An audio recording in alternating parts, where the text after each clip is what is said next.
Welcome to episode 11 of the Give Us Time podcast, the podcast that highlights the extraordinary members of our armed forces and their families.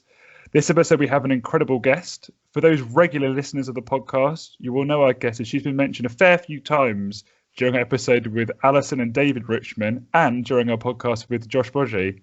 This is because she is married to the extraordinary Josh Boggi. We are pleased to welcome Anna. So Anna, thank you so much for joining us today. Oh, thank you for having me. I mean, I love that Josh has been called extraordinary. Extraordinary in what way? Yeah, that was a lovely intro. Thank you. No, it's a pleasure to be here. All right. So Anna, can you just tell the listeners and myself a little bit about yourself, really? So where did you grow up? So I grew up, I like to say Windsor, but it was actually sunny Slough. Josh will say exactly the same. I can't remember what he said in his, but he probably said Windsor, but he grew up in Slough as well. I had a lovely childhood. I was very lucky. I was into my horses, spent every moment that I could down at the stables. You know, I'd muck out people's ponies just so that I could have a ride on them.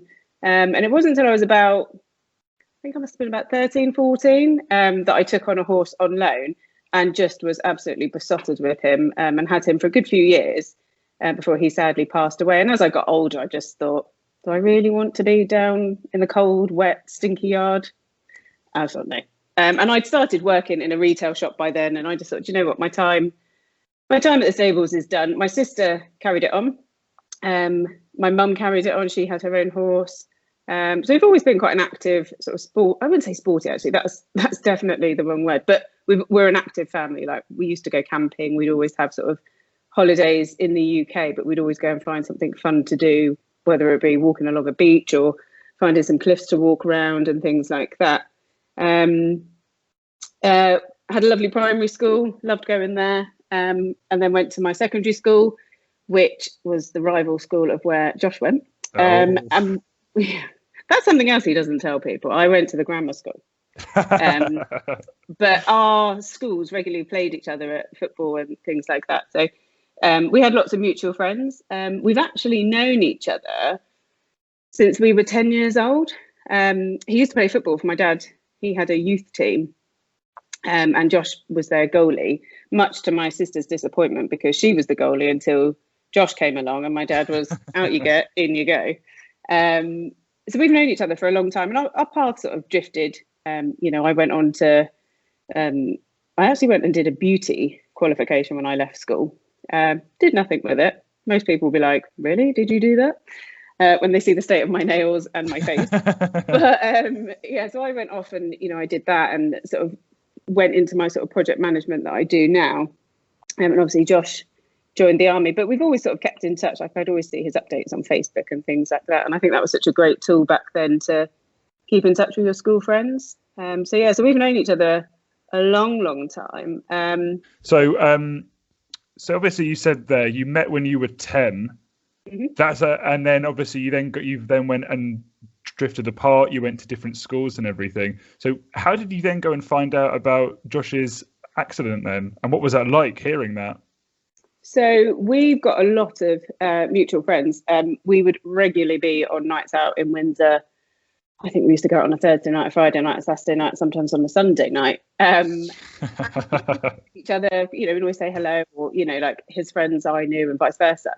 And I knew he was going back out to Afghanistan, and I just had this, I don't know what it was. And I think if nothing had happened to him, I probably wouldn't say I just had this feeling, but it just didn't feel right. I remember he put something on Facebook. I won't say it on here, but it was sort of to tell people he was going off, probably would be on for a while.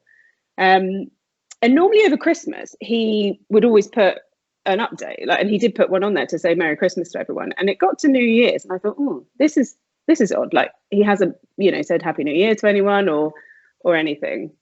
And I just come back from San Francisco, and I was so jet lagged, and I was at my my boyfriend at the time. So I can remember exactly where I was in his mum's living room when I got a Facebook message from one of his really good friends, and he said, you know Josh Boggi, don't you? And I just replied saying, what's happened? Because when you get that kind of message, you know something's not quite right.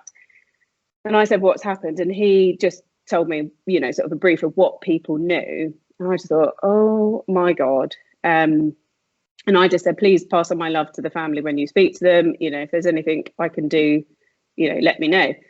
And I just thought to myself, I've got to phone my dad, because obviously Dad's known Josh since he was 10. He used to, because Josh's dad served, I think his dad was in the police by then, and his mum worked and had 2 other children. So Dad would regularly pick Josh up for football and stuff like that. So they had a really close bond. And I've seen my dad cry maybe twice, maybe 3 times in my life. Yeah. And I remember I walked upstairs, got my phone and just phoned Dad. And I said, I'm really sorry to have to tell you this on the phone, but Josh has had an accident. And he just said, what kind of accident? I said, he's in Afghanistan. And Dad just broke down on the phone. And he was so upset. And I said, no, he'll be fine. Like, if he's the guy we all remember, he'll be absolutely fine. And at this stage, we didn't really know what had happened. We knew it had been an ID blast, but that was about it.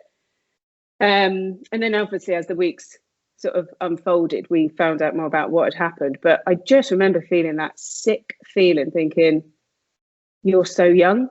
And then it got me thinking, okay, you're not the only one. So that's good. There's going to be lots of other people in the same situation, and you'll get through it.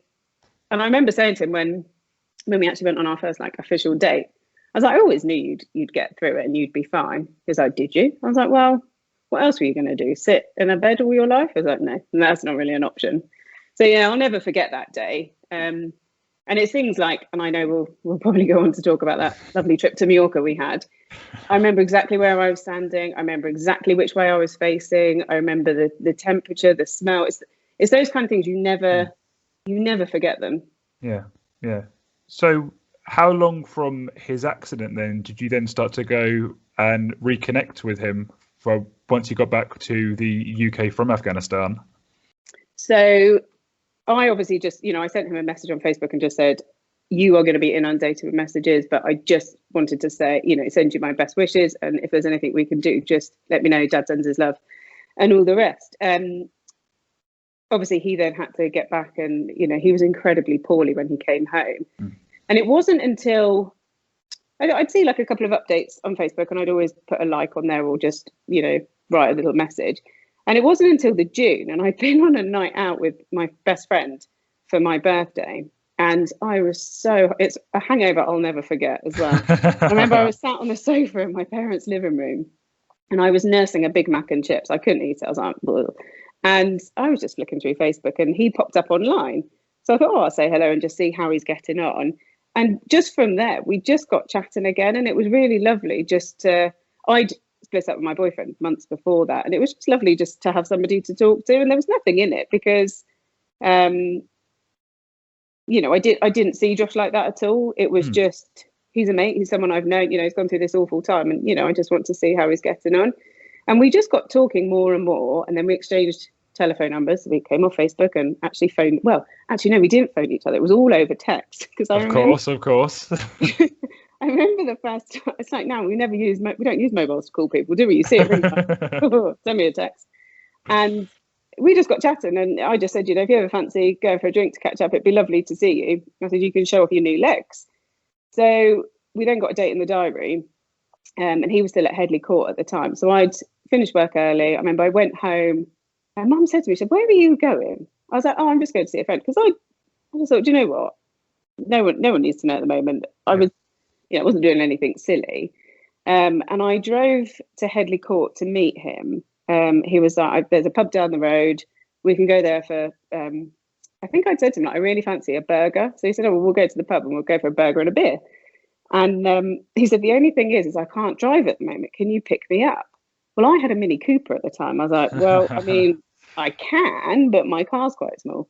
And I remember driving that, and it wasn't until I got off the M25 at Epsom, and this just panic came over me, thinking, I have never seen anybody with limbs missing. Obviously, I'd maybe seen them, but I'd never been in the presence of somebody. And I was like, I don't know what to do. And I just kept questioning things that were like, do I need to open the door for him? Do I help him get in? What do I do? And I was panicking the whole way there.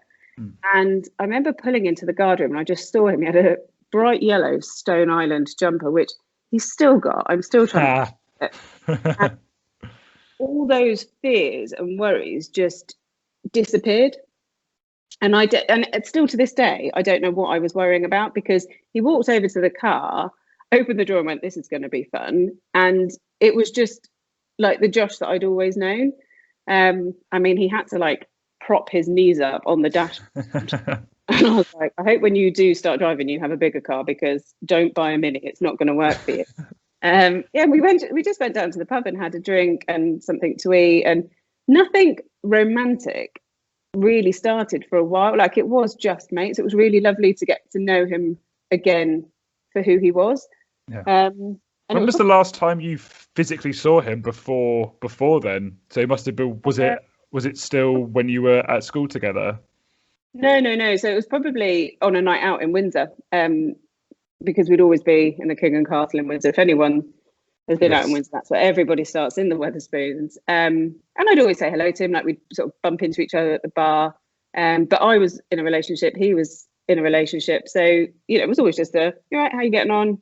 So I probably saw him a couple of times before, but I can't remember the last time I saw him before he went to Afghanistan. Yeah. More because it was a long time, 10 years ago now. Yeah. Yeah. So when you went, and then, you know, you said saw him for the first time, I did all that anxiety that you had, did it just go away? And was it just like, it was just back to normal? It just disappeared. And I don't know what I was worrying about, or what. I think it was just that, oh my God, I've never seen anybody. And actually thinking about it now, as I drove in, there must have been 6 people that I drove past that were either in wheelchairs with legs missing or walking with the legs missing. And you're like, okay, this is. And at Headley Court, it was just so normal. They were all this, you know, they were all the same boat together. But yeah, I don't know why I was panicking. And I've spoken to Josh about it several times. You know, I said, I was absolutely terrified. He was like, why? I was like, well, now I know why, Josh, because I know you. But yeah, I don't know what it was, but it just vanished the minute he started walking to the car. And I never thought about it again, ever. Yeah. All right, so we're moving forward now. So you've got, obviously, you went originally, as you know, as friends. How did it kind of evolve then? So to be honest, I say our first official date. I don't think we ever had like an official date, because I'd go up there sort of, you know, maybe once a week or whatever, and just we'd either go to the pub or we'd go into Epsom and get something to eat, or, you know, just go for a drink and a chat. And I was driving home one night and a message popped up on my phone, and I just looked over, and it was one of those like, okay, I don't think we're friends anymore. And I left it until I got home, to be, you know, being the good driver that I am, and didn't read it, more thinking, oh my God, what do I reply to this? And I got home and my mum was still up. She said, you look pretty happy. And I was like, oh yeah, just, you know, just had a really nice evening. Didn't say any more. And I remember reading this text message. I can't remember what it said, but I remember reading it and just replying saying, oh, I don't think we're just friends anymore. And he said, why? Don't you want to be friends? Like, you took a long time to reply. And I was like, no, what I mean is, and after sort of talking to him, it was just that sort of transition to, because we'd never gone to go to a date. It was just a friendship that evolved into something a bit more. And just from then on, we just I think we only saw each other sort of once a week, because he obviously was at Headley Court. You know, it was a good sort of 45-minute to an hour drive away from where I was working at the time. So if I was going after work, you know, I had to sort of plan it in advance. And it was a lovely way to get to know somebody, because it wasn't full on straight away. I think, you know, I've done it before. I've sort of gone headfirst into a relationship and it's gone wrong, and you just end up really hurt. And it was just lovely to get to know him. And base it off of a good friendship. Oh, brilliant. So, and now, I mean, you're happily married. How long have you guys been married for? Now he's going to say, well, 5 years this year. God, normally it's me going, Josh, how long have we been married? Yeah, 5 years this year. This October. Oh, brilliant. So obviously you went and said, so Josh had a previous relationship and he had a son called Jensen. What was it like then meeting Jensen for the first time as well? So I didn't meet Jensen for quite a while, actually. I think Josh was on the same lines as me, as was Jensen's mum, that everybody wanted to know that this was the real deal, because it's a huge thing to come into a small child's life. And I think Jensen was No, I know he was. He was about 2.5 maybe by the time I met him. And it was fine. Like, we just worked our relationship around the days that Josh had Jensen. I mean, I was still living at home, so I'd come over and see Josh on the days that he didn't have Jensen. And it was just before his 3rd birthday, so I remember making him a birthday cake. And Josh said, "I'll tell you what we'll do is you arrive at my house, so Jensen doesn't think someone sort of coming into his territory as such." And we went to Wagamama's, and it was really lovely. And Jensen just, all he did was talk to me, not talk to me, talk at me, because he wouldn't let me. What's this? Why did you do that? Who's this? Who's that? What's your mum's name? What's your dad's name? I'm like, oh my God, you never stop talking. But it was lovely. And he is such a lovely kid. He really is. I mean, he's 10 now, so he likes his PlayStation more than anyone. Of course. Hear him upstairs screaming and shouting, and I don't know, some football game. But yeah, and it was a big thing as well to take on a new relationship, a slightly different relationship to the norm, and theoretically a stepson as well. But it just all kind of happened, and I just took it all in my stride and just thought, what will be, we'll make it work. Yeah. I think it's very it is very hard. There was an article recently published, and it was about step parenting, and she was talking about the lack of positive step parents in media. And she was just talking about how they're never portrayed well. What kind of advice would you give to about being a step parent? The advice I would give is just take it day by day. Don't think, right, I'm going to be a stepmom and I'm going to do this and I'm going to do that and I'm going to do the other. You have to go at the child's pace. And I was so lucky that Jensen just welcomed me in with open arms. And touch wood, ever since then, we have a good friendship as well, which is lovely. Like, we take the dog out together and we have a chat about stuff, and it's really lovely. But I would just say, don't put pressure on it. Because it's really hard as well with having 2 homes to live in, because the rules that Josh and I set are very different to the rules that his mum and stepdad set.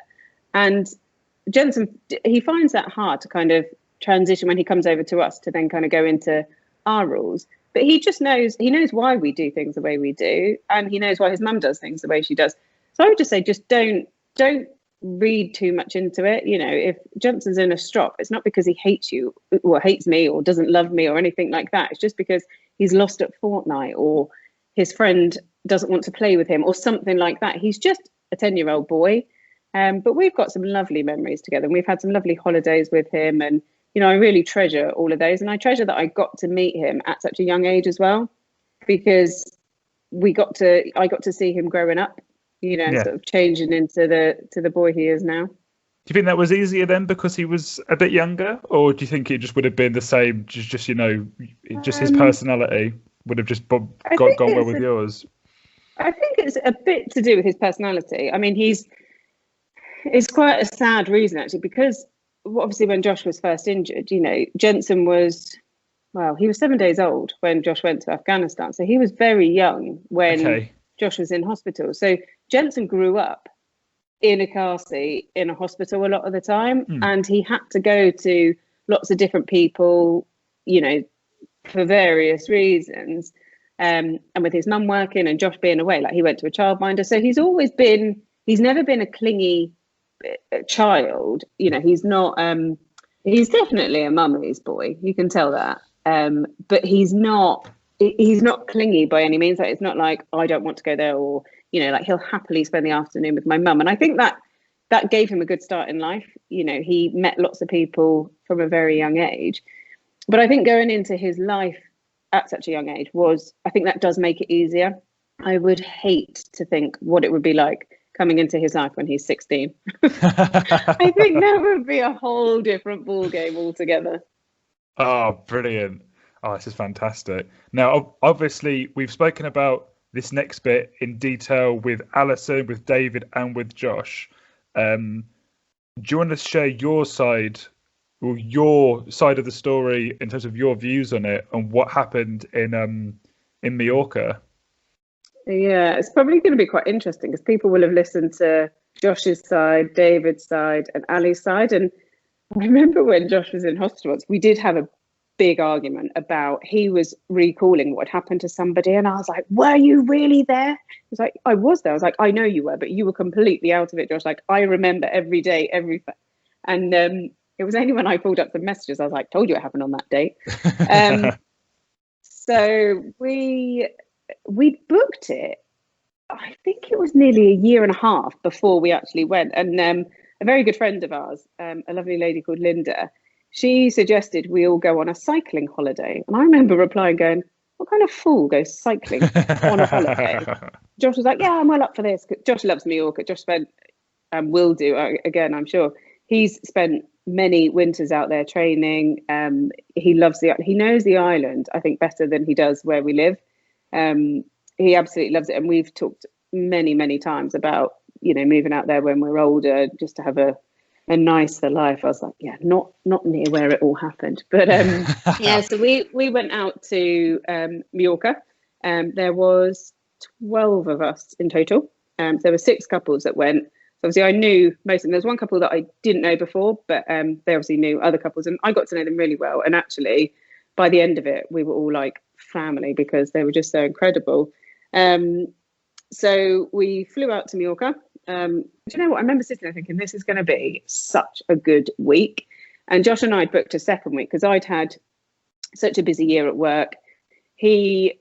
Before the pandemic, Josh spent 80% of the year away working anyway. So we just thought, it's a week together. It'll be really lovely. And September's actually such a nice time to go to Majorca because the weather is it's perfect. So we flew out, met the others. First couple of days, I was suffering from a really bad chest infection. I'd had it for probably 6 weeks before, and I was on yet more antibiotics. And I'd ummed whether I would actually cycle or whether I'd hire a car and just follow the team. And I said, no, we've paid for the bikes, I'll cycle. And the first day was absolutely horrendous. It was, the wind was just in our face the whole time. Even when you turned direction, the wind was still in our face. It was awful. We all got to the hotel, and I went, if every day is like this, I give up now. You could see Josh going, I am not as fit as I used to be. But it was fun. And because we stayed at different hotels every night. So you'd do your cycle. I think the most we cycled in one day was maybe 50 miles. And you'd stay at your hotel, and the tour operator we'd booked through would bring all your bags to your hotel, which was great. Well, it was quite interesting trying to get Josh's bike in some of the rooms because the rooms were quite small. Because we were doing it on a budget, and I mean, some nights I did think this handbike is going to be on our bed with us because he's quite protective of his bike as well. And you'd sort of see people like trying to help me get it up the stairs or in a lift, it was crazy. But yeah, we had a lovely, lovely couple of days cycling, and we'd stopped. One of the days was really short, and I'm sure David has mentioned this, and I'm sure Josh has mentioned this. They stayed in a bar for the best part of half a day. I mean, it was just the worst mistake they've ever made because there were some sore heads the next day. And I remember Josh texted me saying, can you bring my legs to the bar? And the hotel was only down the road. I was like, oh, he'd literally got off his bike and onto a chair. I was like, you've been sat there for 6 hours. And where he'd been sat in his chair, his legs had swollen. So when he put his stubby leg on, we then couldn't get it off. And I've got a hilarious video of me dragging him down the road trying to get this leg off. And when you look back, you're like, oh my God, like 48 hours later, you then couldn't get a leg on. Like, it's bonkers. Anyway, so the next day, there were some very sore heads and it was a very slow start. And to get out of that hotel was up a hill. And I'd said to Ali, I said, because I don't like going uphill. I don't think anyone likes going uphill. But my theory is the quicker you get to the top, the quicker you can start going down. So I said to Ali, I'll meet you at the top. And I just pushed on and just got myself to the top. And you could hear this. He. It was Josh coming up the road. I was like, so that was a fun day. And then the hotel that we stayed in that night was lovely. It was probably the nicest hotel we'd had. It had a big pool. And we got there really early, so we all sat on lounges and had some beers. It was lovely. Josh found a donut rubber ring, like it was actually had like chocolate sprinkles on it. It looked like a donut. And he was bobbing around, and I looked at Linda's husband, Paul. I said, I think Josh has fallen asleep, and he'd fallen asleep in this rubber ring. No, because they were all still quite hungover. Anyway, there was then talk of the cycle, the route that we were doing the following day, and it was horrible. It was a horrible climb, and I'd done it the other way around when I'd been out there years before with Josh, when he conned me into cycling with him.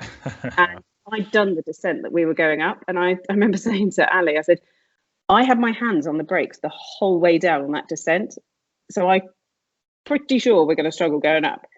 And anyway, Josh was starting to get himself all of right, I need to get out early, because he likes to get a good head start, because going uphill on a handbike, I mean, I've never done it, and I don't really want to ever do it. But that was always our thing. Like, I'd always beat Josh up a hill, but he'd always beat me going down a hill. So he said, I'm going to set off an hour before everybody else. And I was like, oh, okay, I'll come with you. He was like, no, I'll go on my own. I was like, you are not going on your own. I know the route. I said, I know you know the route. I said, but it's going to be dark. You're pretty much sat on the floor. Please don't go on your own. So I then agreed that I would go with him. And I was like, I really don't want to do this. So we walked. And actually, it was the last time for 16 months that I would walk next to him on big legs. And we walked to the shop just to get some snacks and stuff to eat in the morning, because breakfast wouldn't be ready by then. And I think I picked up chocolate croissants. Why did that? I don't know. But when you keep them in the back of your pocket, when you go to eat them, the chocolate's all melted. I mean, it's like your own microwave. It's great. Delicious. Yeah. So we bought some bits. Josh got his bike ready. And then just as I was getting into bed, I don't know if it was Ali or Jenny, text me to say, David and Alan have said they'll go early with Josh. I was like, brilliant. That's great. So, I mean, I would have been up early anyway, because I have to Josh gets on his bike, I take his legs, put them in the bag, take the bag, and all that sort of stuff. So they set off, and it was pitch black. They all had their lights on, which was good.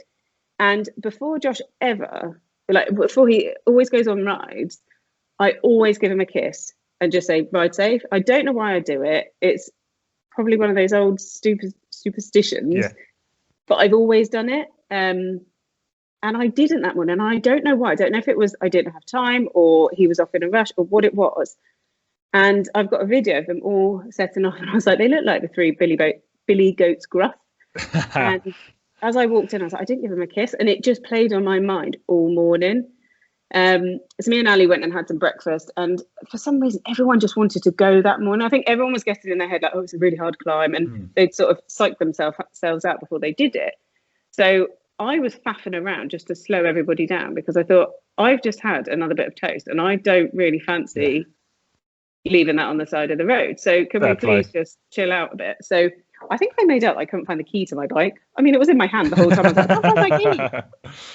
And we all set off. We had a lovely, lovely morning ride. Like the sun was coming out. We stopped along the beachfront to have some photos, and everyone was having their coupley photos. I was like, cool, I'm on my Todd. So me, Ali and Jenny had one together, which was lovely. And we sort of started as a group, and we broke up a bit. But the climb was so horrendous. I mean, any pro cyclist would be like, I mean, that's a flat road. But to me, that was a mountain we were going up. And we then managed to lose half the group. How we did it, I don't know. They literally went round a corner, and then we just couldn't catch them again. And we all knew we were going to stop at the petrol station, because that's where Josh, David and Alan were going to meet us. So I thought, oh, it's fine, we'll meet them up there. So it was me, Jenny, Ali and Fiona. We were just in this group, and it was lovely. We were like little ducklings, like we were just pottering along. I was sort of tucking in where I could, because by then my chest was just, I was struggling to breathe. And as we got to the petrol station, because I said to the girls, I said, look, when you get to this point, look for the left turn, and you'll see where they are. And Fiona missed it, and now I'm like, now I know how the others missed it. And I was like, did you not see Alan standing in red lycra saying this way? So we pulled in, and Josh took one look at me. He said, are you all right? I was like, no. And I burst out crying. I said, my chest hurts, I don't feel well, I just want to get to the next hotel. And he was like, it's fine. He said, we're not, because Josh had said to me that we're not going to cycle on the last day, because it was worse than this day. He said, we will get the train he'd worked out how we were going to do it. I was like, cool, this is the last day. So he gave me a big hug. David went and got me some Fanta, and we just sat for sort of 15 minutes and just sort of pulled ourselves together. Josh had he'd had his apple cake, which he'd not shut up about for the past 3 days. He's like, my cafe, I know where it is. It's the best apple cake. So he was having them. And anyway, we all set off again. And then we stayed with the boys for quite a while. It was lovely. Like, we'd sort of overtake Josh, and then he'd come past us on a bit of a downhill.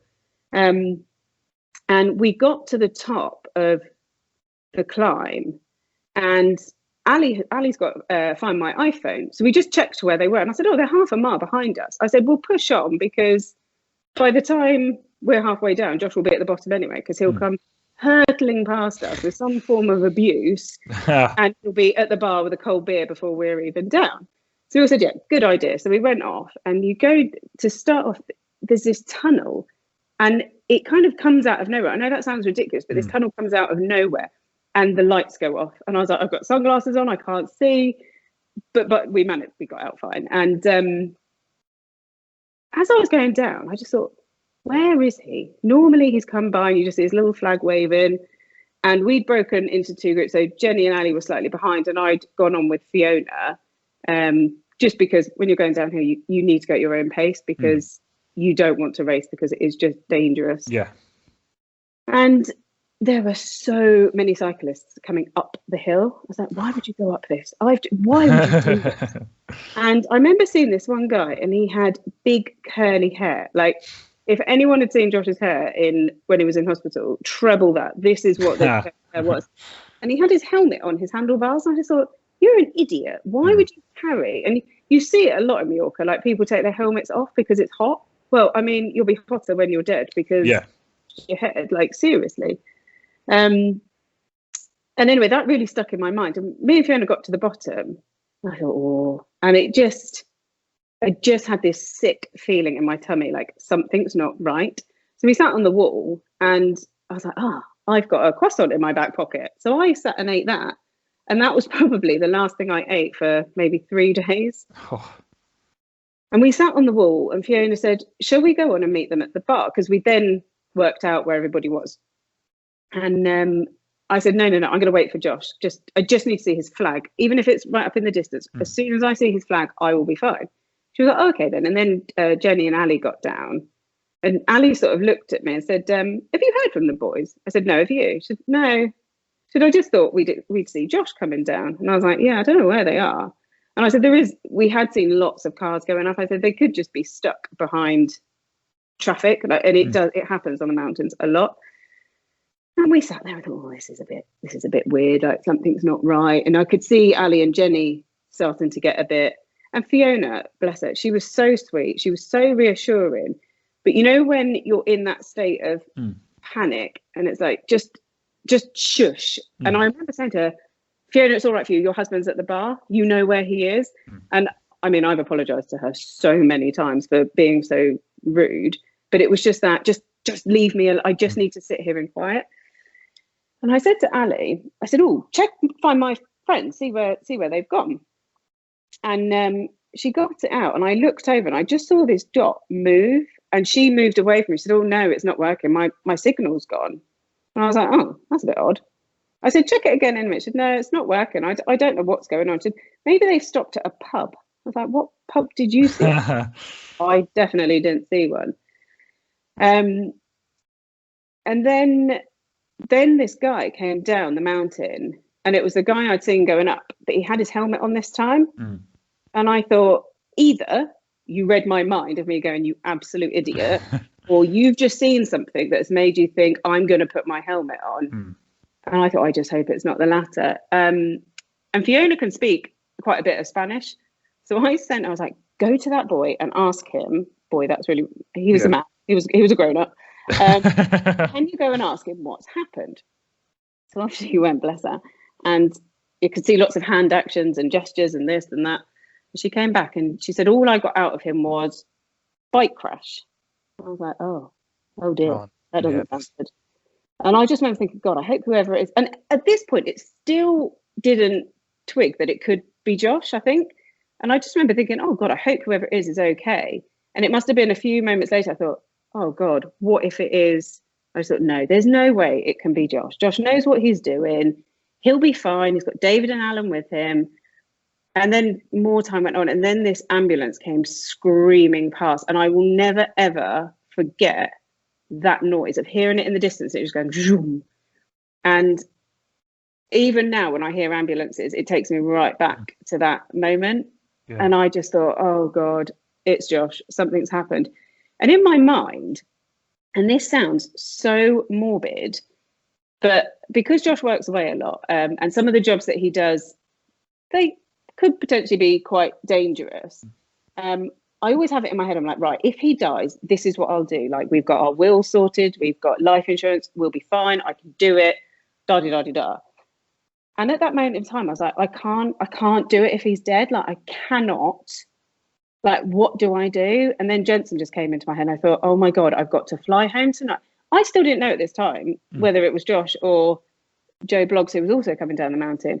Right, I'll fly home tonight. I'll get Jensen. I'll tell him. There's no way I can tell him on the phone. Oh my God, his dad's in New Zealand. How do I tell him? Honestly, everything was just going through my mind. I was like, I'll phone my mum.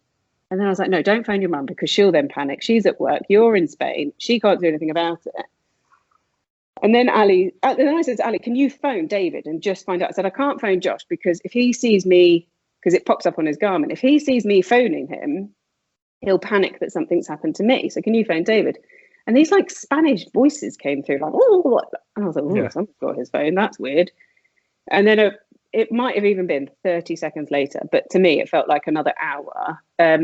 David phoned, and we all just looked at Ali and just thought, oh God, because we knew by then it was either Josh, David, or Alan that had something had happened, because they were knocked down off the mountain. And Ali picked it up and she said, hello. And Ali's got the most positive voice I've ever heard. She's so bubbly and happy and lovely. And I just saw her face drop, and she walked away from me. And I looked at Jenna and went, something's not right. And all I could do was this, okay, right, okay, yep, no, not a problem. All right, yep. I was like, oh God. And she turned around and my legs just buckled underneath me. I remember just not being able to control my body. And I still didn't know, but I did know. And Jenny went, oh, it's Alan. It's definitely Alan. And then Ali just held onto my shoulders. I just remember shouting, is he dead? She was like, no. I said, what? And she told me, she just said, there's been an accident. And she kept it very brief. And it later transpires that David had basically said, you need to walk away from Anna because it's Josh that's had an accident. But at this stage, she can't know the full details of what's happened. I think because it was, well, looking back on it now, it was, Josh was pretty much bleeding out on the mountain. And Fiona ran off to get me, there was a cafe around the corner. She'd run off to get me some water and a chair. And I just kept saying to Ali, you're lying to me. He's dead, isn't he? I can deal with it. You just have to tell me. She was like, he's not dead. And I just wouldn't, until I'd seen him, I just wouldn't believe her. Word had then got back to the guys in the bar. And then Linda arrived in a taxi and I got in it. And Ali just said, keep in comms. David will now be in comms with you. And I was like, why is nobody telling me what is going on? And I was sat in the taxi on the way to the airport, and Linda, she was trying to be very reassuring, but she's later told me, she was like, I genuinely thought we were going to meet a body at the hospital. And I remember looking down and I said, I've got no shoes on, because I'd taken my cycling shoes off, because I was like, I'm not clip-clopping around in those. And I was like, I don't know where my bike is. I don't know where my helmet is. She was like, you don't need to worry about that. I was like, but I have no shoes on. I had socks on. So I was like, well, worse things have happened. And we got to the hospital and we'd beaten. She said, oh, David's just text. They're still trying to get off the mountain because it was like a sweeping bit down. And I said, oh, we beat them here. Oh, that's good. At least we're here waiting. And this doctor in a white lab coat, I mean, it wasn't a lab coat, but I just have this vivid memory of him walking out, and he just looked at me and said, you bike crash? And I said, yes, my husband, yes. Okay. I said, is he all right? I don't know. Oh, God. And he kept coming in and out, obviously waiting for Josh to arrive. We'd sort of checked in. I don't think we ever did really check in with the reception there, because they kept asking for stuff. I was like, I have nothing. I literally have, look at me. I have no shoes on. Yeah. And they kept asking for a passport. I was like, I don't have his passport. And I remember before we started our descent, before we'd sort of got a half a mile ahead of the boys, Josh said, take the passports so you can check into the hotel. And I was like, you'll be there before me. Like, keep the passports. Thank God I left the passport with him, because that was the first thing they needed. So we're standing waiting. Me and Linda was just trying to take my mind off of it. She was amazing. And this ambulance just very calmly reversed in. And I was like, oh, they're fine. And then this man got out and I just thought it was David. They opened the doors and I could see this hair. I was like, they're like, Josh is fine. They wheeled out an old lady. I was like, that's not Josh. So that we had something to giggle about then. And then I think 3 more ambulances came. And Linda said, look, as long as they come in nice and calm, it will be fine. No, they came in with lights screaming and David jumped out and he came straight to me, which then made me panic thinking, whoa, what's happened now? And David was like, he's fine. They've had to give him quite a lot of sedative because he's in a lot of pain. And as David was talking to me, at the corner of my eye, I could see them wheeling Josh off and they just put this black sheet over him. And well, that was it. He's dead. He's like, I didn't even get to say goodbye to him. And David said, he's not dead. He's very cold because they've had to cut all of his kit off of him, but he is sedated. And Josh said, says it now, that he heard me screaming, he's dead. He said, I could hear you. He said, as soon as I could hear your voice, he said, wasn't the nicest thing to hear you shouting, oh my God, he's dead. But I knew you were there and I knew that you were okay. Anyway, they wheeled him off. And then the man in the white coat came back to me and took us to this room, which was like an Argos waiting room, but a really bad one. And there was no one in there. It was like they'd shut the hospital. I was like, where is everybody? I just imagined. And I think when you're in an empty place, it's always worse than when there's people around. There was one lady in there who just, her phone kept beeping and beeping. And it was really like, I was like, whoever is trying to text you, can you please reply? Like, and I remember David like thrusting Josh's phone at me and went, will you take this phone? It doesn't shut up. Josh has notifications set up for everything. And we were sat in this waiting room and the white lab coat man came back and he looked at me and just said, he break here and here. And he pointed to his sort of hip and then the middle of his femur. And I looked at David and David went, no. That's what I expected. So I phoned, David was like, right, you've got to start. So Josh was then wheeled off. He had to go and have emergency surgery basically to just salvage what I'm guessing was left. And David said, you've got to start making phone calls. And I'd sort of gone into this, like, I needed people to tell me what to do. Like, I just needed a job. Ali and Jenny were getting me some clothes and my wash stuff, because to be honest, I didn't know how long I was going to be there. I don't think anybody knew how long I'd be there. So they'd gone to get me some stuff, and Linda was still with me. And David was walking around in his cycling shoes, bib shorts, and a heart rate monitor. Yes. And it was just, I was like, David, why do you still have your heart rate monitor on? He's like, well, where do you want me to put it? I was like, you just look a bit weird. So we were just trying to make light of anything, really. And David's phone was drained, his battery was going, and they had these charging points. So David was always over there trying to charge his phone so that he had one charged. And I phoned our insurance and sort of went through the bits and bobs with them. And they said, have you got Josh's national insurance? And Josh saves everything on his iCloud. So everything was on his phone that I needed. Like, he has his faults, but he's very organized and that sort of thing. So I managed to have everything that I needed. And when they said, right, we just need to know what's happened. And I said, I don't know what's happened. Nobody has told me.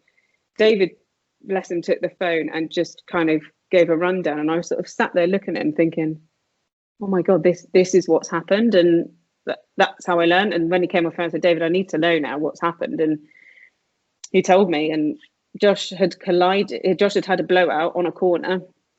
All the mech on a handbiker's on the front wheel, and he then had no brakes, no nothing, and he just had to sit there and take his fate. And when David said that, I just thought, you poor sod. Like, he just had to literally tuck in and think, whatever happens is going to happen now. And he hit the side of the lorry, shunted down the side, and then the wheel and his left leg took the impact. Oh my God, which then I think flipped him into a ditch. And David said to me, he said, Anna, I honestly thought he's dead. That's it. he said, and it was when he sat up, I thought, how have you just survived this? And I think I remember David telling us this as well. I think when he recounted Josh's story, he was also, I remember him saying that he was just examining Josh again and again and again because he couldn't. Yeah. He couldn't figure out how he kept on thinking he was missing something. He was so confident he was missing something. Yeah, he said that to me. And when, again, lots of cyclists do this, you put your sunglasses in the top of your helmet when you don't, when you're going through tunnels like I should have done. And Josh always has his in the top. And David said his glasses were still in the top of his helmet. I was like, how did he not hit his head? Josh has learned how to crash by the sounds of it. Like, he's crashed several times on his bike. And I just thought, oh my God. And as the months have gone on, David has told me more and sort of said, half of Josh's leg was just splattered across the tarmac. And where were we? So we're sat in this Argos waiting room. So I've phoned the insurance, they knew, and I thought, right, I've got to phone his surgeon. She can come out, she'll make it all better, everything will be fine. And Josh's surgeon is just, I mean, I consider her a family friend. Like, she is just amazing. And I text her, actually. I texted off of Josh's phone because I didn't have, she works with her partner. So it's Alex Crick and Rod Dunn, and they are just the world's best plastic surgeons. And I have Rod's and not Alex's for some reason. So I thought, well, rather than phone her on a number she doesn't know, I'll text off Josh's phone saying, hi, Alex, it's Anna. Can you give me a quick call when you get a minute? I think I even wrote, nothing urgent. Just need to run something past you. She phoned me and she said, you're in Majorca, right? Because Josh had obviously told her we were going away. And I said, yeah. She said, what's happened? I said, Josh has had a bit of a crash and I need you to fix things. And David, by this point, I think, took the phone off me again and sort of explained to Alex what had happened. And she then came back on the phone to me and she just said, he's going to be all right. Like, we know Josh, we just need to get him home. And that kind of stuck with me the whole time. Like, I just need to get him home. He's got to get home. And she just said, look, is there anything you need me to do? Do you need me to phone anybody? And I said, no. Like I said, I just don't want anybody to know at the moment because I don't know. I've got no idea what's happening. And she said, I'll get Dave Henson to phone you. And Dave is a fellow double amputee, also a Paralympian. And he's a very good friend of ours as well. And I said, okay, thinking, well, what will Dave do? But you know what? It was so lovely to have a voice that I knew and trusted and knew that Dave will make it okay. And he just said, what's happened? And I just sort of said, Josh had a big crash. He's broken his leg in multiple places. We don't really know what's happening. He's in surgery now. And he was like, right, just keep me posted. And we just had this really small group of people that knew what was happening. Linda had let the group know, please don't put anything on Facebook. Don't tell anybody. Just, we need to, because obviously Josh's family need to know first. So I then sat next to this bag for the best part of 5 minutes. And Linda said, are you going to go and get changed? Well, how do I do that?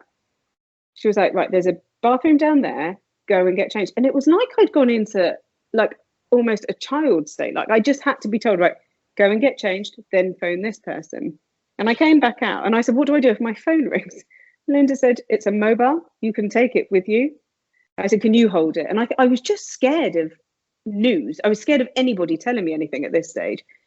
And I got changed, came back out. David was still in his wrestling gear, walking around with a heart rate monitor on.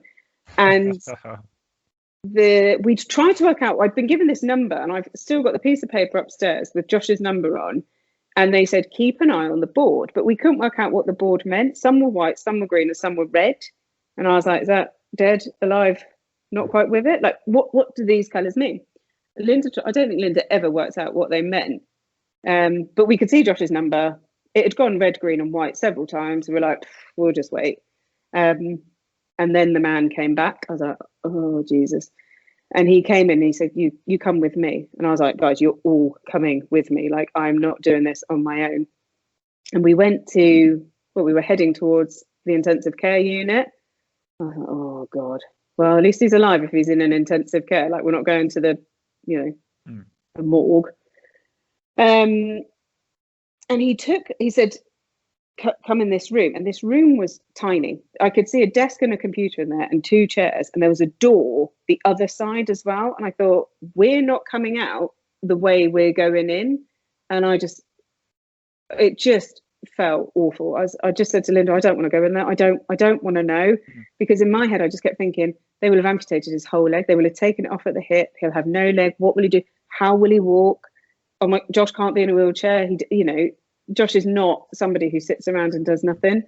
And it just was all, I was like, David, what if they've done it? David said, look, we don't know. And David's very good at being the sort of matter of fact person. Look, we don't know anything, so let's not panic just yet. And I sat down, and there was a translator, and turns out it was the orthopedic surgeon. And I just looked at the translator and I said, is he dead? And she, in one tone, spoke and said, he's alive. And I was like, that's all I need to know. And I just sobbed into Linda's shoulder. I just uncontrollably sobbed that we've still got him. David then took in all the medical jargon for me. And I just remember him saying, can I take a photo? What on earth is he taking a photo of? And I wouldn't look at it for, I think I saw it after about 4 days. And it was the MRI of his leg, and how he'd shattered. Basically half of his femur was just like stardust, and he'd snapped his neck of femur. And what they'd done is they'd patched up the end of it, flapped it all together, and they had to pin his hip together. But because of how much trauma had kind of happened in his body, he needed to get stronger before more surgery. So they said, what we're going to do is we're going to keep him maybe 2 days, and then we'll pin his neck of femur back together. But they said, there is the risk that the blood flow has stopped. And I was like, yeah, honestly, I've learned so much about the human body. I was like, you have blood in your bones. This is just mind blowing. And they said, because it was holding on by like 0.02 of a mil or something like that. And when I later saw the x-ray, I just thought, okay, yeah, I can see why they were quite worried about him moving. And I just said, can I see him? Like, I just need to see him. They said, you can, yeah, of course you can come and see him. So they took us down, and their visiting hours are incredibly strict. And it's like half an hour in the morning, half an hour lunchtime, half an hour in the evening. And when you're there, you realise like there are some very, very poorly people. Yeah. And they walked us past like, I don't know, several different bays. I was like, where on earth is he? He was on the bike crash ward. Like all of them were either in body braces, or there were some people on life support, which you just think, oh my God. Josh was the wellest person on this ward. And you could see his eye, like, because it was all glass screens, you could see his eyes clock on me and just follow as I walked in. And he had a tube in his mouth that he couldn't talk or anything. And he was just filthy. I thought they've not even cleaned him. Like he had dried blood all over him. He had dirt on him. He had bike grease on him. I just thought, you poor sod. Like, just for them, he was a patient that needed fixing and sending home. And I just flung my arms around him and just sobbed. And you could tell that Josh was scared. Like, I've never seen him scared, but he looked terrified. And the doctor literally pulled him up and went, no, he can't move. And their worry was that if he moved his hip, not that he could move his leg at all, but if he wriggled or there was too much sort of force, it may knock the remaining bit of bone that was holding together. Like, oh, okay. And he kept signaling me for his phone. I was like, Josh, you can't, our phone, everybody, it's fine. He was like, signaling to give me the phone. I was like, what on earth does he want this phone for? So I gave it to him, and he opened the note. He wanted to talk to me, but the only way he could talk was using notes. And I've still got the notes that he wrote. Some of them don't really make sense. The third one down was, how's my bike? I was like, but it was just things like, I thought I'd never see you and Jensen again. Like, some of them just, I just read them and cry, because you just think, God, that's what he was thinking at the time. And about 4 minutes later, they told me I had to go because visiting time was over. And Linda said, look, can she just stay with him? And they said, no, he's very sick. She has to go. And there were a couple of English speaking doctors. And one of them just said to me, just keep your phone on, don't turn it off. And if someone tells you that, you just think, oh my God, like, oh, I think I had about four hours sleep that night, if that. I think I was so tired, and I think I passed out in the end. But we went back to the hotel to meet the others, and obviously they were just desperate to know how he was. And I just remember cuddling, or just flinging my arms around Alan and just thanking him because between him and David, they saved Josh's life. Yeah. If it wasn't for their quick thinking and their military knowledge, you know, they both served to know what to do when there's a casualty. Josh did help himself because of the work that he does. He does a lot of stuff with medics. So he, you know, he was sort of quite clued up on tourniquets and stuff like that, you know. And David, I did say to David, how did you stop the bleeding? He said, my bath rugby shirt, which he's never let Josh have done, which we've now got framed, and it is in our fridge. It's just a constant reminder that it's still covered in his blood. And David got the Bath rugby team to sign it. And yeah, it's just a constant reminder that, do you know what? You will get out the other side of this. And that's brilliant. I think I know this will probably go on and on, like, I don't know if we've got time for this, but just trying to get him home was the biggest stress. And it was just horrendous. And he just got more and more poorly. So 3 days after the accident, they did do the operation to pin his hip back together. And I always like to know, like, what they're going to do. Like, I do it to Alex Crick as well. I'm like, what are you going to do? Like, talk me through how it's going to work. And I think once I've got it in my mind, I then understand how everything's going to happen. And they said, well, we'll pull down on his foot. I was like, right, I'll stop you there. We haven't got any feet. How are you going to pull that leg down? So they put a pin through the remaining femur, and to get traction to pull it down to get the bolt in. And that morning that Josh went off for surgery, he looked terrified, and he said to me, if I don't come back, I said, you will come back. I know you will come back. And I think I probably thought to myself, well, you might not, but I mean, you could walk out your front door and never come home again. Like, let's not think about that. And he said to me afterwards, he said, when I went into that theatre, I was terrified. Josh loves being put under anaesthetic. He's quite sick in the head in that way. But he said, I've never not wanted to be put under anaesthetic more in my life. He said there were bolts and chains and everything, because obviously this is where they do, it was an orthopaedic theatre. But they managed to get the pin in. I got some photos. They were very reluctant to let me take photos of things, but I got some photos, sent them back to his surgeon, and she said, look, it's done now. We just need to get him home. I mean, I think she was fully prepared to, like, take the pin out and reposition it, because when you do look at, I mean, I cannot fault them for saving his leg, but his hip's not quite aligned. I mean, it clearly still works because he's walking about again now, but I think Alex was sort of prepared to just basically undo everything and do it her way. And I think we were on ICU for maybe 4 days, and this lovely doctor who I just fell in love with, he came in, great big guy, threw his arms out, went, you can go home. I was like, this is amazing. This is just what I've needed to, because all the others had gone home by this point. David, bless him, had booked for Ali to stay on a couple of days just so I wasn't completely on my own. And I said to Ali, I texted her, I was like, Ali, we're coming home. Like, they said we can go. This is great. And I remember thinking, oh my God, we're going to beat you home now. I'm going to leave you out here on your own. Oh my God, like, what am I going to do? And he said, just give me your flight details and we'll get you to the airport. I was like, I don't think we're flying home the way, like, Josh couldn't sit up. He was still wired up to so many things. And I said, no, our insurance have said we'll be flying home on a flatbed, or Josh will at least. And he said, oh, okay, no worries. And then we got moved to this orange ward. It was just bright orange. And I just thought, this is like the departure lounge. Like, maybe we'll just get put in here until the plane comes here. Like, this is, I had no idea what was happening. And we got there, and Ali went home. Ali went home the following night. So Josh had one night there on his own. And then the following night, Ali went home, and we were still there. And Josh said to me, he said, can you stay with me tonight? And I said, yeah, of course I can. He said, I just don't want to be here on my own. Like, no one spoke English on this ward. The food was just something else. I know hospital food isn't great and beggars can't be choosers, but when you're served egg soup, like chopped up egg soup, yeah, it's not the best. And I said, of course I'll stay with you. So I slept kind of crooked in this chair, and then the doctor came in the morning and went, you do know this flattens, don't you? I was like, yeah. And I was on the phone to the insurance every other minute, just what's happening now. And there was a lack of communication between the hospital and the insurance. And this is why Josh didn't come home, didn't get home in time, really.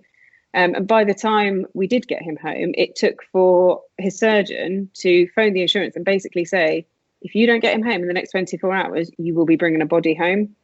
Because I'd sent her what I'd managed to get of a photo of the end of his leg with black stuff coming out of it. Yes, I think Josh mentioned this. It was, yeah. She said she didn't want to worry me while we were out there, but she said I knew by then he had sepsis. Well, she said I didn't know he had sepsis, but the wound was septic. And she said, I just needed to get you home. And she said, I just tried to keep as calm as I could because I knew you were scared. I was on my own. And yeah, we finally got home. That was an eventful flight home because the paramedics, so it was a German crew. They flew them to Majorca to pick us up. Then they flew to Southampton to drop us off. And then they were flying back. And they were just so lovely. And it was lovely to see just new faces, people who spoke English, people who were there to do what we wanted. I understand the nurses were there to do what we wanted as well, which was keep Josh alive. But by this point, I didn't want to see the nurses anymore, so I just want to go home. And I had no stuff with me by this point because the insurance had told me to send my stuff home because they said, if we can get you on the Medivac with Josh, we will, but you can have no more than a day sack. So I literally had 2 sets of clothes, and the hotel were brilliant. Because there was no room at the hotel either. I was changing room every day. In the morning, I'd go down and give them my bag. And when I came back in the evening, they would give me a key card, a plate of food, because I'd always miss the restaurant clothes.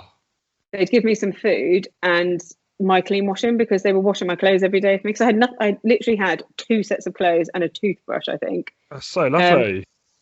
They were amazing. I sent them such a long email. Just Maria at the hotel was just, well, I think once she knew what was happening, and that was all down to Linda and Ali and Jenny sorting that out for me. Just the insurance were paying for it, but I was like, I can't get a block room. I said, this is what I was saying to the insurance, I have nowhere to stay now. But anyway, yeah. So we finally got back home, landed in Southampton. To Josh's disappointment, because he's a Portsmouth fan. He was like, get me out. And from Southampton to Salisbury Hospital, I think it took us 20 minutes. Okay, yeah. And I remember them saying to the German paramedic crew, do you need, how quickly do we need to get there? And they said, as quick as possible. Because they obviously had seen the state of Josh's leg. The hospital had bandaged it as well they could. But by this point, from a flight and transfer and things like that, you could see the black stuff coming out by now. Yeah. And they turned the sirens on and I just put my head in my hands. And Josh looked at me and I said, I've not heard sirens since the day you came into the hospital. And I think it was just that relief of we're home, we're safe. And I knew that whatever happened now, I had everybody I needed. And I had I was home. I wasn't going to be stranded in a foreign country trying to get my husband's body home or anything like that.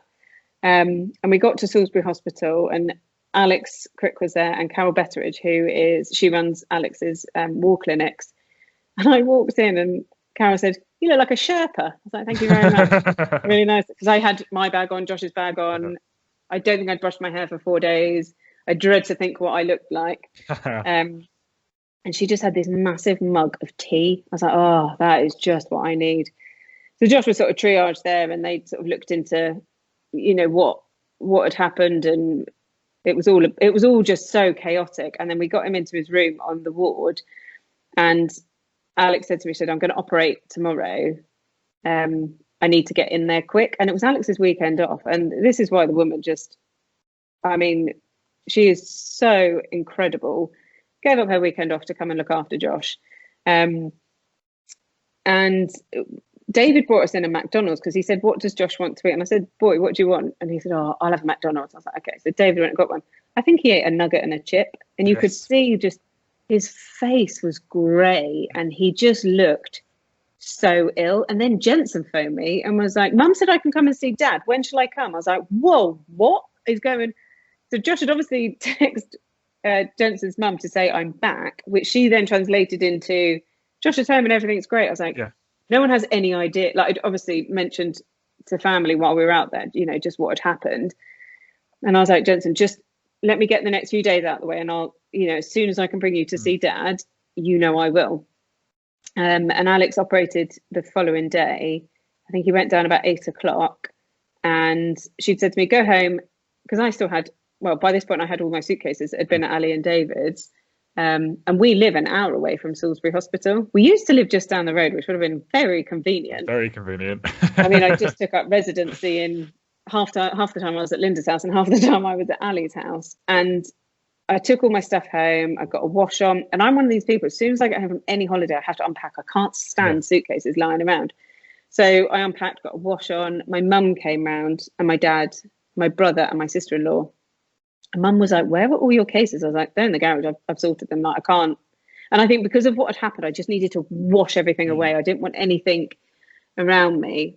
And she was like, you need to eat something. I was like, oh, I'm not hungry. Like, because I knew Josh was in theatre. Like, I just, until I know he's out, I'm one of those people that I can't eat if I'm anxious or worried, which is probably a good thing, because I think otherwise I'd be a lot bigger than I am after 10 weeks of hospital worry.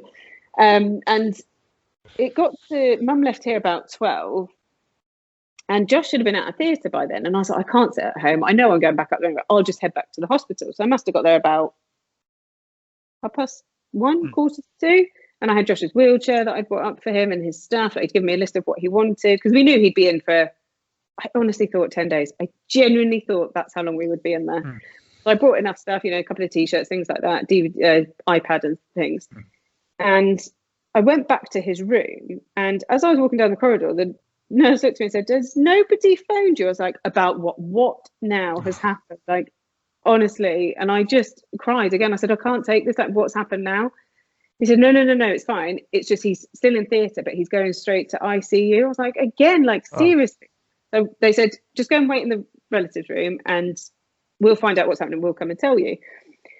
So I sat in there and there was a family in there laughing and joking. And you just think, I just don't. So I think I stood in the corridor because I just didn't want to listen to anybody. And then Alex phoned me and said, Josh is just out of theatre. By this point, I think it was 3:00 in the afternoon. And I said, oh, I'm in the corridor by the ICU ward. She said, oh, no, I'll come and get you then. So she came and got me and we sat down, and she's so great at explaining things and so calm. And when she said he had sepsis, I just said, well, how bad is that? And she said, Anna, he's incredibly poorly at the moment. Like, we're very lucky. To analyse the whole thing, Josh died in theatre. He lost way too much blood. His body was fighting to stay with them. She had a team that were keeping Josh alive while she was trying to salvage what was left of his leg. She had to cut loads away. He degloved the side of his leg, so she could actually put her hand in the bottom, on the end of his stump, so in the wound, and out the hip.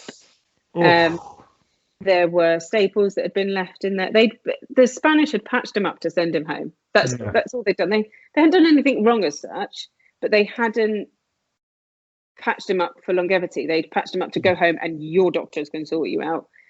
So she'd had to do all of that. And I said, can I see him? She said, you can, but it's going to look scary because he was in an induced coma.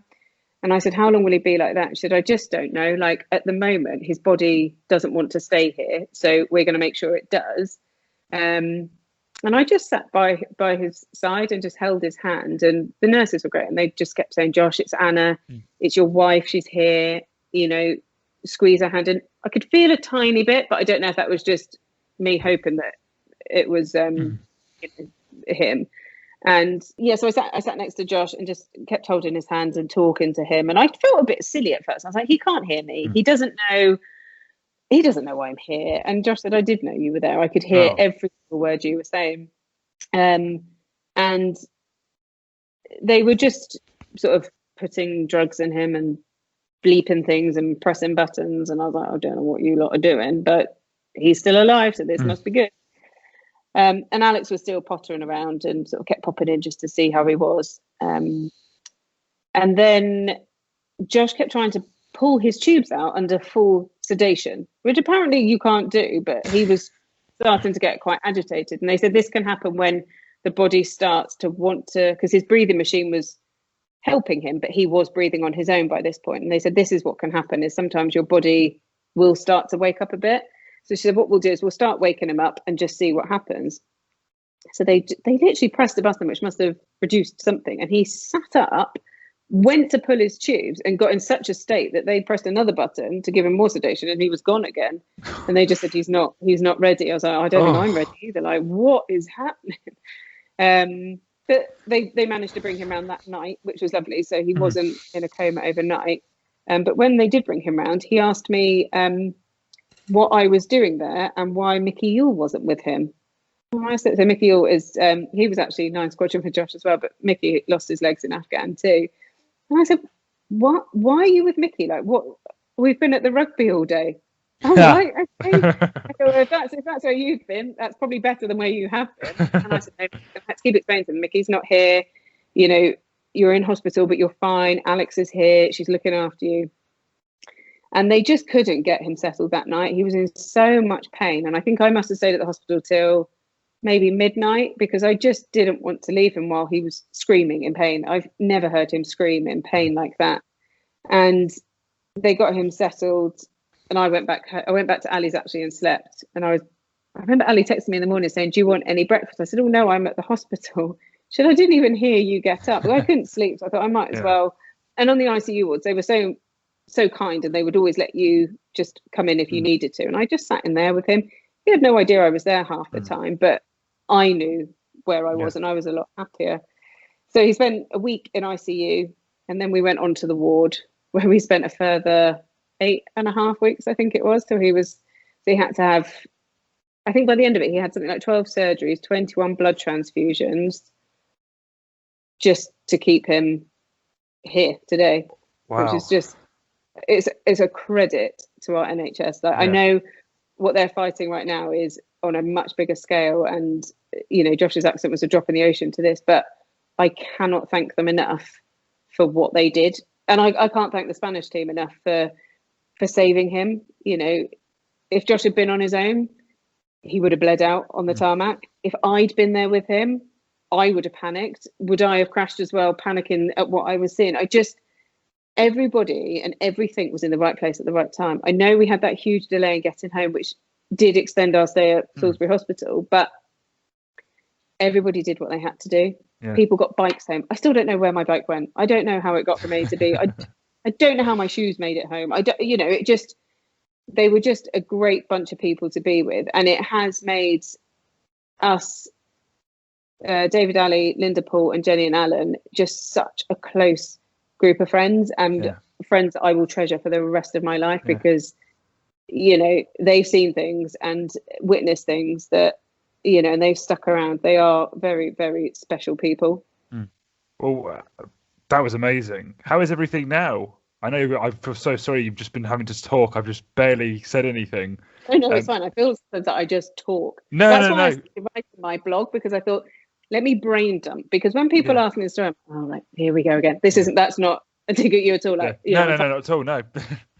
But 16 months ago, when I was sort of telling it every single day, and in the end, I was just doing like Facebook updates. I was like, the easiest way is just to tell people en masse. Yeah. Josh is ill. He's still alive. Please don't phone him. Phone me. Yeah. They'd still phone him.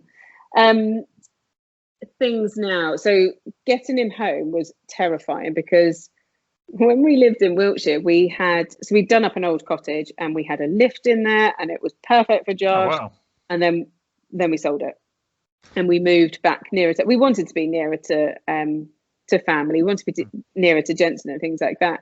And we just bought a new build. We thought, do you know what? It's done. It's lovely. We love our house, but it's not set up for somebody who can't walk up the stairs, or even the big thing Alex didn't want him doing was, because Josh was like, I'll just bum up the stairs. She was like, you cannot bum up the stairs, because your hip is still mending. Like, let's remember you broke that as well. And he is scared of his surgeon, which is a great thing, because he'll listen to her. So between me and Carol Betteridge, we got a stairlift installed, which Josh had no idea that we were having done, because he would have, I'm not having that. I'm not 80 years old. I mean, your hip is about 80 years old now. So we had a stairlift installed, and Josh was just desperate. After 10 weeks in hospital, he was desperate to get out. I was desperate to get out. My work were just incredible, and had just said, just come back when you need to. You know, I cannot thank them enough for just being so understanding. considering I work for an RAF charity and Josh is Army, so they could have gone, nope, he's Army, we won't help you. But they were amazing. And I remember our CEO saying to me, look, we can't help Josh, but we can help you, and that will help both of you in turn. So Alex had made this agreement with Josh that he could leave hospital, but until the stairlift was installed, we had to stay in a hotel. And there's a Premier Inn the other side of the motorway. So we would come home during the day and Josh would sit on the sofa and watch telly, and it was just nice being home. And then at night, we'd go to this hotel. What they thought we were doing, I don't know, because I'd just turn up in my pajamas. I'm like, I'm not bringing an overnight bag because I'm going back in the morning. And we would literally go to this hotel to sleep. And I remember the first night that we stayed there, and it was the night Josh's leg had decided that it wanted to leak everywhere.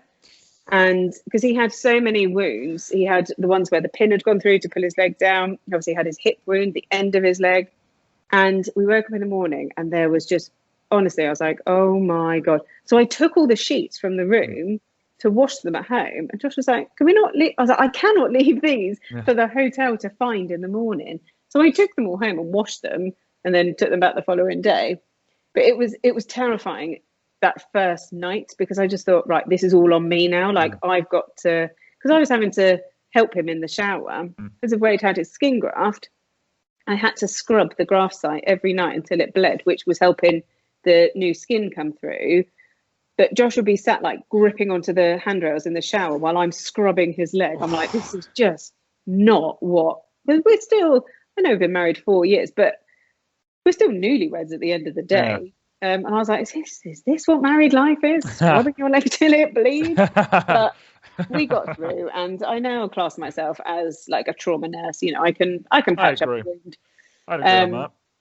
But we left hospital with just bagfuls of stuff, and I was like, we've got way too much. We used every single swab, gauze, plaster that they gave us, and there was just a lot of to and fro in. But we got there, and he's lived to tell the tale. We've both lived to tell the tale. And 16 months later, he is finally back up on his big legs, which was just incredible to see him come through the front door. What was it, 3 weeks ago now, on these big legs? And he smiled at me, and I just thought, he's back. That's Josh. Oh. He's been incredible throughout the whole thing. And I did think, when it first happened, I just thought, this will be the end of us. Like, he'll be miserable in a wheelchair. He's not going to want to do anything. It's just going to tear us apart. I think I just feared the worst. Yeah. And, you know, I know what he's like when he's had to spend a week in a wheelchair, let alone potentially the rest of his life. Like, we just didn't know if he would walk again. So, you know, it was just utterly terrifying. But to see him walk through the door on those big legs with this smile, I was like, there he is. He's back. So now we have legs and stubbies and everything kicking around the house again. But do you know what? I wouldn't have it any other way, because that's our life. It's just chaotic, and that just is us. That's absolutely fantastic. It's absolutely brilliant. And thank you so much. I know, like you said, you must have had to tell this story 100 times. But thank you so much. I think that's kind of what you've just said there has led into my next question, which is what we ask everyone who comes on the podcast. And it's, what does family mean to you? Oh, it just means everything. And that's probably the cheesiest, cringiest thing. And everyone must just say the same. But when we're all home, and the first lockdown, it just really made me feel all warm and fuzzy inside, that it was me, Josh and Jensen. We've got ourselves a dog as well, which they bullied me into. And I just love it when we're all at home, or we're all sitting down to have something to eat, or even if we're sat on the sofa and Jensen's watching a film, Josh is reading Sky Sports News, and I'm just sat there thinking, I don't even want to watch this film. But we're all there together. It's lovely. And we've had so many years of it being just me and Jensen, or me and Josh. You know, when Josh is away, it's just me and Jensen at home. So it's just nice when we're all together. I just treasure the moments that the three of us are here. Well, 4 now, including the dog. He gets left. Oh, absolutely fantastic. Anna, this has been absolutely brilliant. I've just, you know, this has been so interesting, and you've explained it all. And it's also nice to finally hear your side of the story after hearing David, Josh, and I've heard. Yeah, it was interesting listening to theirs, because I obviously don't.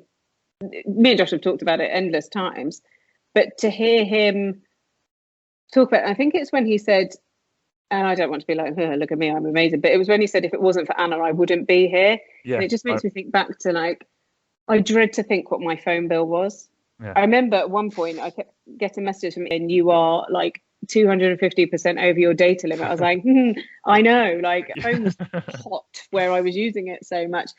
But it was lovely to hear Ali's as well, because we went through so much together. And at one point we didn't know whether I would be the one consoling her or vice versa. And she is just such a special lady. I mean, her, Jenny and Linda are just such special people. And as I said before, like, I will treasure them for the rest of my life. Oh, absolutely brilliant. So one final question I want to ask, and it's a new one, and I've kind of I just want to know what, and obviously you can't include Majorca for anything, but it's what was your favourite holiday? What was your favourite holiday? What was your your favourite family holiday? So we were really lucky, and we got to take Jensen to New York so me and Josh were engaged at the time, so it would have been 2015, end of 2015, Christmas time, and just seeing his little face light up in this big city was just. And me and Josh go to New York quite a lot. It's our sort of go-to place. We know where everything is. We know it is like Majorca to us. We know Josh can get about. We know where we stay. We know where the good places to eat are. And we were so excited to take him. And we'd like saved up all our air miles and treated him on the flight. And he was like Kevin McAllister with his parents in tow. He just loved it. And the toy shops. It was just such a special moment, because we landed back on Christmas Eve and he went to his mum's for Christmas. But it was just so special to have like a little Christmas getaway with him. So that's got very, very special memories to me. Oh, I mean, Jensen's planned about 20 more holidays. I'm like, dude, we're not even allowed like 5 miles down the road at the moment. Plan any holidays just yet. Oh, you've got all those to go and look forward to, though. Oh, yeah.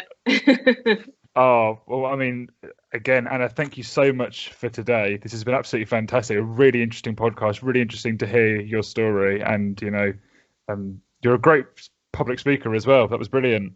Well, no, you've actually got into incredible detail, which has been what's so brilliant. And like I said, it was really interesting hearing, you know, your side of it. It made me think of, you know, where, like, I mean, I was thinking when you were talking about how David was talking to you, I think Josh referred him to going full Colonel. And he did, yeah. I think I actually called him Colonel. Yes, Colonel. I just remember this. I've got the photo of David standing in this Argos waiting room in his wrestling kit with his heart rate monitor. He turned around. I went, yes, sir. He went, Anna. I was like, sorry, like I don't, because he was giving me my orders, which was, and to be honest, Josh needed that on the mountain, because I think if David had gone into sort of friend mode, it would have. David had to like sort of tell Josh a few times, like, right, just shut up and let me sort this out. Because Josh likes to do things himself, like trying to dress his wound. I feel sorry for the nurses at Salisbury Hospital, because he was telling them how to do it. It's like, they've gone to university. Josh, shut up. And David did say to me a few times, like, you know, I had to tell him to shut up. And I was like, well, that's fine. Like, he needs that sometimes. Yeah. No, he did go full Colonel on him. I think I've been listening to all, you know, how did you cope with it? What are your coping mechanisms now? Just kind of, you know, you've because obviously that's an incredible traumatic experience to go through, and everyone kind of deals with it differently. Yeah, how did you kind of what was your kind of game plan, day by day, minute by minute? Or to be honest, I don't know. I don't know. Looking back now, and I think if I had to tell myself that's what I was going to go through, I would have just crumbled. I don't know how I got from being told Josh has been in a serious RTA to where he is now. And there were days when I thought, can I do this? Can we do this? Like, is this really happening? And, you know, me and Josh have been through, you know, even in early stages in our relationship, you know, I used to get people saying, you know, why are you even interested in a triple amputee? It's like, because he's still a person. Like, it's not, might have a few limbs missing, but he's still him. And I remember saying that to myself, like, he's still him, like, it's still Josh. And I think that is what got us through, was that We do. It's so cheesy, but he is my best friend, and I do tell him probably too much stuff sometimes, but we just get through stuff. And he's really opened up to me the last couple of years about his worries. Like, he was so worried that he would never walk again, and I remember him saying, what if I can't? I was like, well, we'll deal with that when we get to it. And I think I just took every minute by minute. And when things were getting quite scary in Spain, when I couldn't get him home, it was just, I was like, what do I do? Like, Josh is relying on me. I need to do this. And don't get me wrong, I cried a lot. And it was only really a year later that I think it really hit me what had happened. And I remember talking to my mum about it, and I just burst out crying again. I was like, this is not okay. Like, I've got to stop this. And she said, no, you need to do this. You need to. And it's probably only now that I can talk about it without, it still chokes me up. Yeah. But I can do it without tears streaming down my face, because I've never been that close to thinking I've lost him. Like, he's gone. That's it. I didn't even get to say goodbye to him. And yeah, I would have been fine if it had all gone horribly wrong. I know I would be fine, but I didn't want to be fine. I wanted him still here. I still wanted him here to drive me up the wall and me drive him up the wall, and us just be that pair that just go, okay, we're going to do this. Because we are, like, if you ask anybody, like, they'll just say, oh yeah, we just go, okay, fine, we'll do that. Who on earth learns to scuba dive with one arm? I call him shark bait because he looks like a seal. Why would you just get in the water? Like, you are literally bait. But, we don't take, and we do take life seriously, don't get me wrong, but any opportunity we snap up in a heartbeat. And we're already talking about what we want to do next year, if we're allowed to. He wants to get back diving. He's desperate to go back to work, and it's just life, isn't it? You just muddle through. And just, no, it was when, I think it was David and Ali that came over for dinner, and everybody sat down and moved their knife and fork back the other way. And David said to me, why do you set the table the wrong way around? And I was like, oh, it's because I'm used to putting everything on the left-hand side for Josh. So when I lay the table, I subconsciously put everything on the left. And like, if you came into our kitchen, you would notice that everything that you kind of get to, like, your oils and salt and pepper and stuff, everything is on the left-hand side. But to me, that is just normal now. We just, people have said to me before, like, oh, what do you do differently? I was like, everything. But it's not different anymore. It's just, it's normal to us. Things have to be lower down in the bathroom so Josh can get, because if you've got no legs, there's only one way to climb into a shower. So everything's at Josh's height. I have the top shelves and he has the bottom shelves. So we just make it work. Oh, that sounds absolutely brilliant. And Anna, this has been absolutely fantastic. I've thoroughly enjoyed this. It's been really, really fun. So thank you, Anna, so much for today. And thank you, everyone, for going and listening to episode 11 of the Give Us Time podcast. Again, a massive thank you to Anna today. If you want to go and keep up with Anna's story, then you can go on to www.annaboggi.com. Make sure to go and follow her on social media as well. Thank you, everyone, for listening. Please like and follow all the Give Us Time social media. And thank you very much for listening. All right, bye-bye.